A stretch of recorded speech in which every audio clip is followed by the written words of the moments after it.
Hey, good afternoon, everybody. It is September 28th, 2024. We are in the Old Testament book of Ezekiel. We're going to read chapter 19 today. All right, another fable.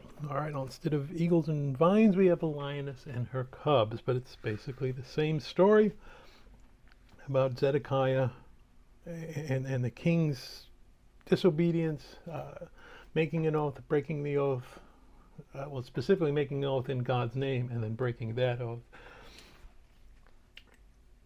and being let off.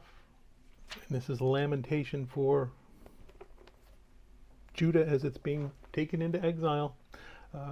We saw yesterday, blew that idea of a generational curse out of the water. No, you're punished for your own sins. It has nothing to do with the sins of other people. Now, sin does get passed on, because if you're raised in sin, you do more sin. You raise your children in sin, they do more sin. I mean, that's not what we're talking about with this idea of a generational curse. What people want you to think is that somehow someone in your past has tied you to a demon or Satan and you can't get out of it unless you give them a lot of money. That's not true.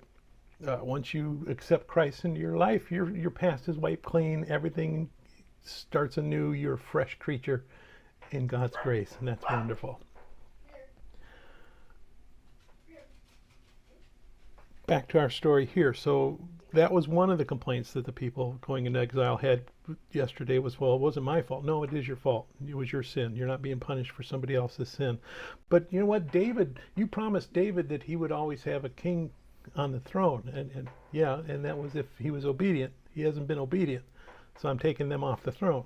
Now, it's still my throne, and I'm going to actually honor David's descendant being on my throne, but that's down the line. Right now, you disobeyed me. I told you what would happen. Now it's happening. So let's go ahead and we're going to read Ezekiel chapter 19. Moreover, take up a lamentation for the princes of Israel and say, what is your mother?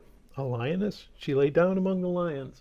Among the young lions she nourished her cubs. She brought up one of her cubs, and he became a young lion. He learned to catch prey, and he devoured men. The nations also heard of him. He was trapped in their pit, and they brought him with chains to the land of Egypt. When she saw that she waited, that her hope was lost, she took another of her cubs and made him a young lion. He roved among the lions and became a young lion. He learned to catch prey. He devoured men. He knew their desolate places and laid waste their cities. The land with its fullness was desolate by the noise of his roaring. Then the nations set against him from the provinces on every side and spread their net over him. He was trapped in their pit. They put him in a cage with chains and brought him to the king of Babylon. They brought him in nets, that his voice should no longer be heard on the mountain of Israel. Your mother was like a vine in your bloodline, planted by the waters, fruitful and full of branches because of many waters. She had strong branches for scepters of rulers. She towered in stature above the thick branches and was seen in her height amid the dense foliage. But she was plucked up in fury. She was cast down to the ground. And the east wind dried her fruit. Her strong branches were broken and withered. The fire consumed them, and now she is planted in the wilderness in a dry and thirsty land. Fire has come out from a rod of her branches and devoured her fruit, so that she has no strong branch, a scepter for ruling. This is a lamentation, and has become a lamentation. May God bless the reading of his word, and may God bless you. Bye.